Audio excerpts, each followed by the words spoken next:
દિવાળીમાં આજ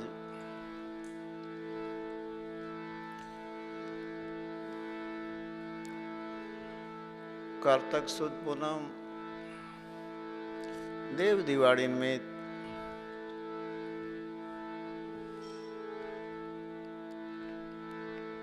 જ્યારે આપણે મળ્યા છીએ ત્યારે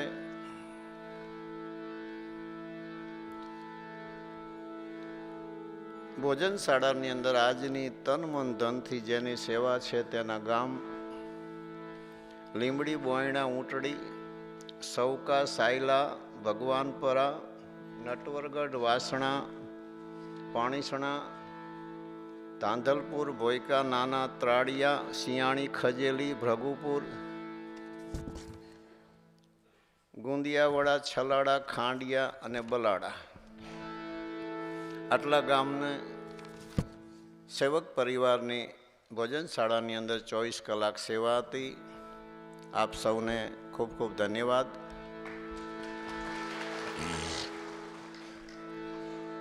આવા રૂડા અવસરે સદગુરુ શ્રી બળદેવદાસ મહારાજ અમારા આદિ આચાર્ય યુગ પુરુષ સવારામ સાહેબ એમના ચરણોમાં કારતક સુદ પૂનમ નિમિત્ત આપ સૌ અને હું આપણે સૌ કોટી કોટી પ્રણામ કરીએ. અમારા ઈષ્ટદેવ શ્રી અલગધણી બાબા રામદેવજી મહારાજ એમના ચરણે કોટી કોટી સાષ્ટાંગ દંડવત પ્રણામ કરીએ. અહીંયા ઉપસ્થિત જ્યાં બેઠા હોય ત્યાં ગુપત પ્રગટ સાધુ સંતના શ્રી ચરણોમાં વંદન કરું છું. વિશેષ કરી સાવરકુંડલાથી માતાજી દેવલમાં પધાર્યા છે, પરબની ઝૂંપડી ઉપર આપ પોતે બિરાજે છે, એમને આપણે આવકારીએ. વિશેષ કરી જુનાગઢથી બેન શ્રી ભગવતીબેન ગોસ્વામી પધાર્યા છે, એમને ખૂબ ખૂબ આવકારીએ. જેની ગાયકી જોમ અને જુસ્સાવાળી છે અને પોતાની મસ્તીથી ગાય છે. ટૂંક સમયમાં ભજનની દુનિયામાં બહુ મોટું નામ આજે આપણા આંગણે પધાર્યા છે.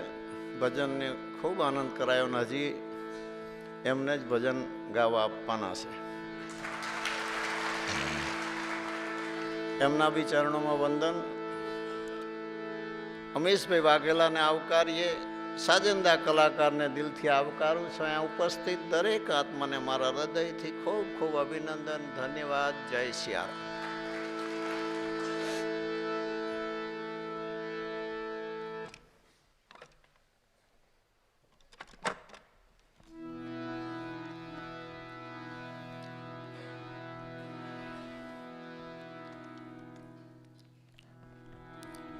કારતક સુદ પૂનમ જેને દેવ દિવાળી કહેવામાં આવે છે,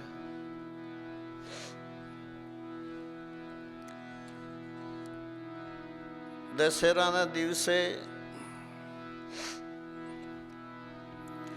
રાવણને મારી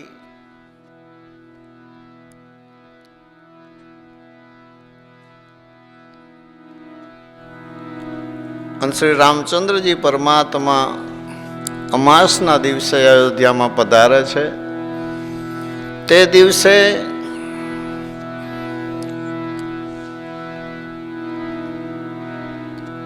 અયોધ્યા નગરવાસીઓ પૂરી રાત એ આનંદ ઉમંગ ઉલ્લાસની અંદર ભગવાનના આજુબાજુ સવાર સુધી રહી અને આનંદ ઉજવે છે.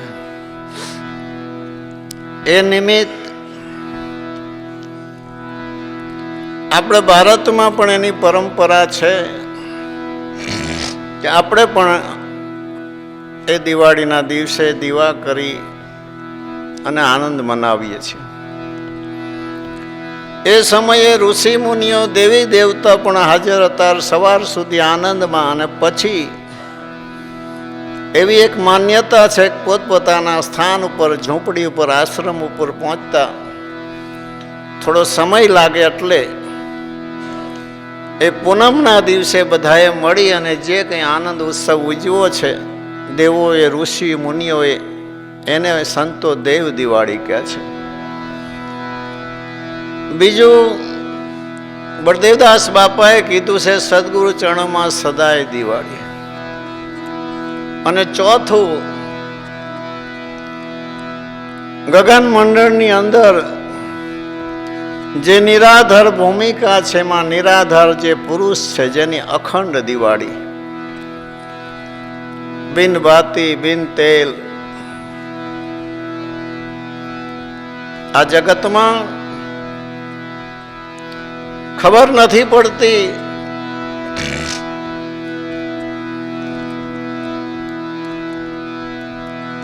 કે આપણી કઈ અવસ્થા છે, આપણી કઈ ભૂમિકા છે.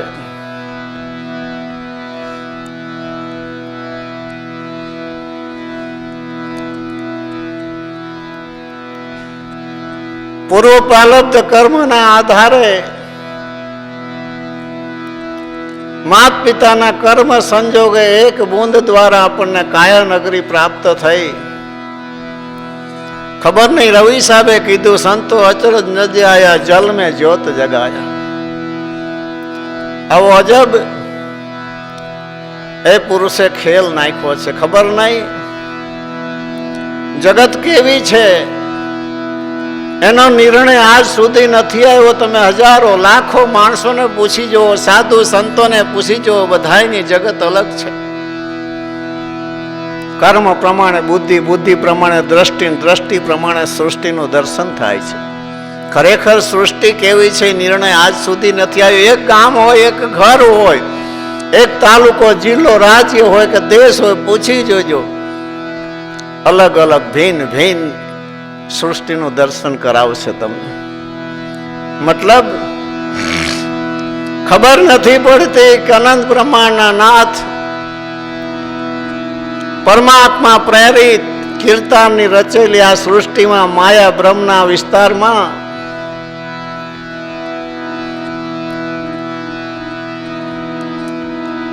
રામચંદ્રજી અને સીતાજી સ્ફટિકની શિલા પર બેઠા હતા. સામે સરસ મજાનું દ્રશ્ય જોયું. વૃક્ષ હતું, વૃક્ષ ઉપર સરસ મજાની સુંદર નવરંગી વેલ ચડેલી હતી.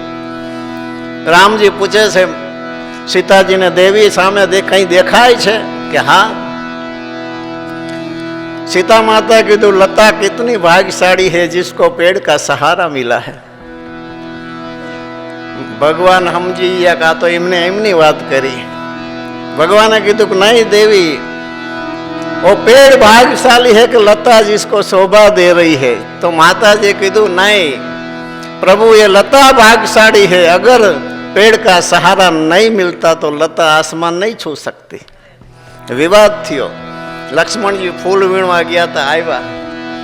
लक्ष्मणजी ने पूछू, लक्ष्मण आवो एक प्रश्न है, एनु तारे समाधान करवानुं छे. लक्ष्मणजी तो होशियार हता, समझी जाए कि आमां तो प्रभुनी सामे मातानी सामे तो आपणे शुं कहीए के बोलो.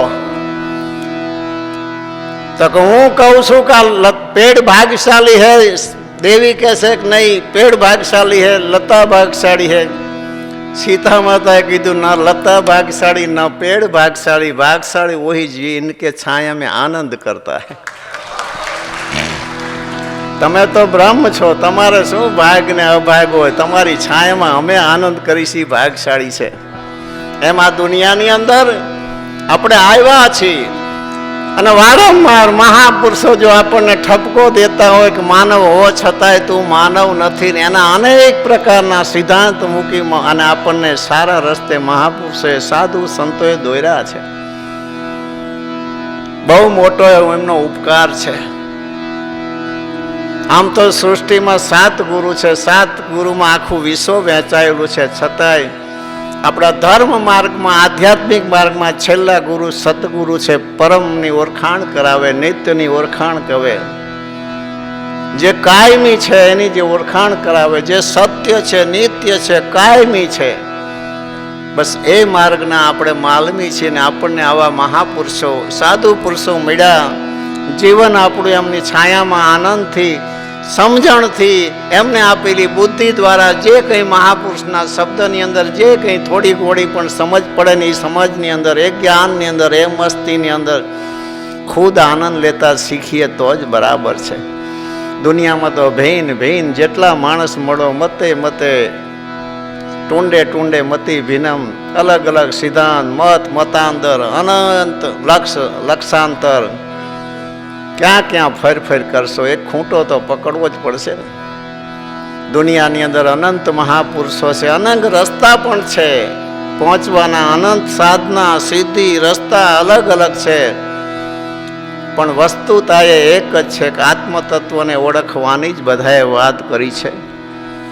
અને એ રસ્તો સાચા પુરુષો સિવાય કોઈ કડે કોઈને મળવાની શક્યતા નથી. ગમે એટલી કોશિશ કરે, વેદ પુરાણ શાસ્ત્રો વાણી માર્ગદર્શક છે, પથદર્શક છે, જિજ્ઞાસા પેદા કરે, વસ્તુની ઓળખાણ કરાવે, આમ છે, આમાં આમ છે, આ રસ્તે આમ છે, આ રસ્તે આમ છે. પરંતુ એના માલમી, એના અનુભવી જ્યાં સુધી ન મળે ત્યાં સુધી આનો અંત નથી. જ્ઞાનની ભૂમિકા તો અપાર અનંત છે.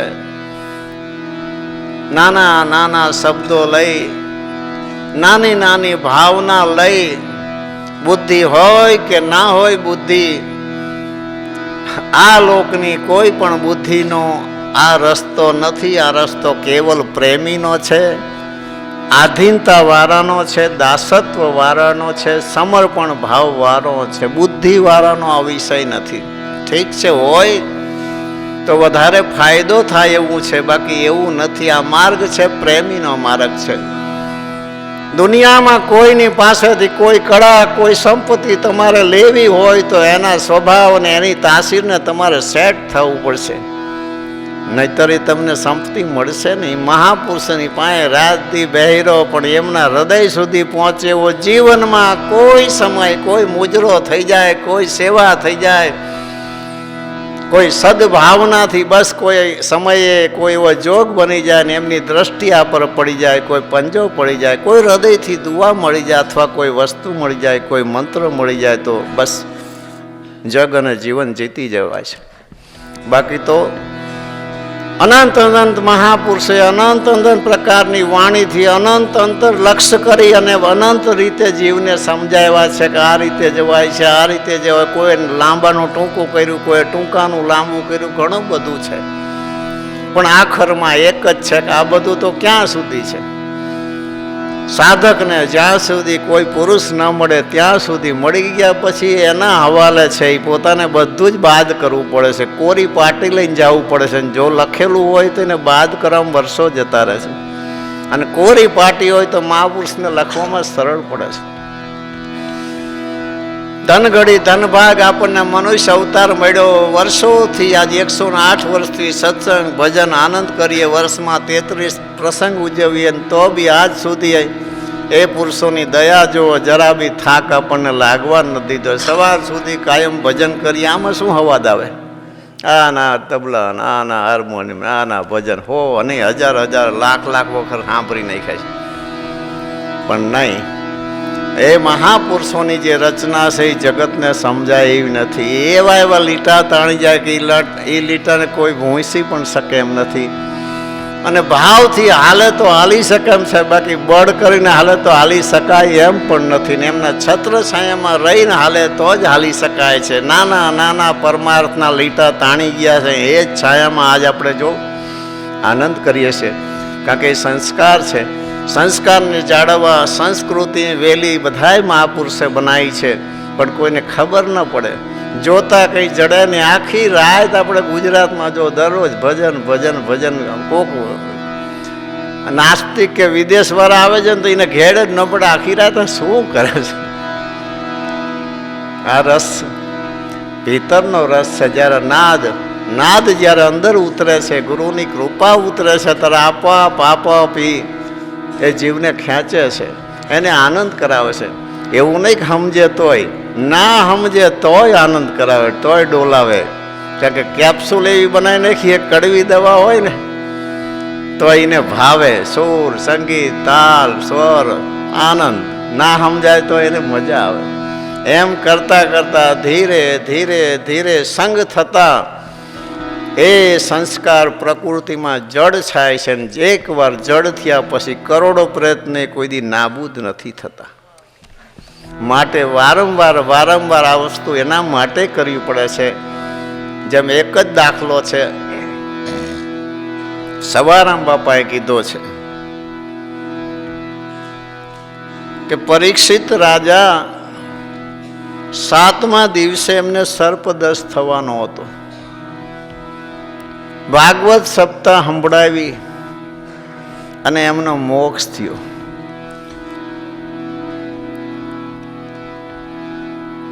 કોને સંભળાવી? સુખદેવજી મહારાજે. હવે એ સુખદેવજી મહારાજ જનકના દરબારમાં ગુરુ કરાવવા જાય છે. આમાં કોણને સમજાય એવું છે? બોલો. 7 દિવસ નગરની બહાર રાખ્યા, અંદર ન કરવા દીધા. અને તેલની તહારી પકડાઈ, પૂરી ભરીને આખી નગરની પ્રદક્ષિણા કરો ને પછી આવો. ને એક તેલનું ટીપું હેઠું ન પડવું જોઈએ. પછી જ્યાં તો બરોબર દરવાજામાં સામે જોયું જનક રાજાને, એક બાજુ રાણી, રાણી પર હાથ, એક બાજુ અગ્નિ, અગ્નિ પર હાથ જોયું. ઓહો હો, મેં ધાર્યું હતું કે આ તો મહા જનક વિદેય છે, પણ આ તો માયાની અંદર પૂરા ડૂબેલા. એ જ સેકન્ડે સપનું આવ્યું. 12 શાખની વચ્ચે ઊભા ઊભા સપનું આવ્યું. સપનામાં જન્મ થયો, મોટા થયા, લગ્ન થયા, 3-4 છોકરા થયા, આંબો વાવ્યો, આંબો ઉગ્યો, કેરી એવી, છોકરાએ જીદ કરી, કેરીને ઠેકડો માર્યો ને તો ઓલો ઉંબરો ભટકાણો. જનકે કીધું કેરી હાથમાં ન આવી.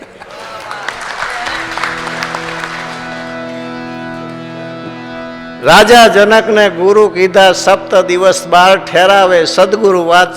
સદગુરુ સાને પોતે સીધ્યા, પરીક્ષિત મોક્ષ મમાવે. આવી અટપટી બાજી છે, સમજાય એવી નથી. વિશેષ આજ નથી કેવું, કારણ કે 2-3 કલાકારો હોય ને મને ભજનની બહુ મજા આવે છે. અને સત્સંગ તો આપણે કાયમ કરી છે ને આમાં પછી માપ નથી રહેતું. કોઈ વાતને બાંધી દઈને પછી ઊભી ન રખાય. એટલે આમ નામ થોડો આનંદ કર્યો. દેવ દિવાળીને યાદી આપણે બની જઈએ.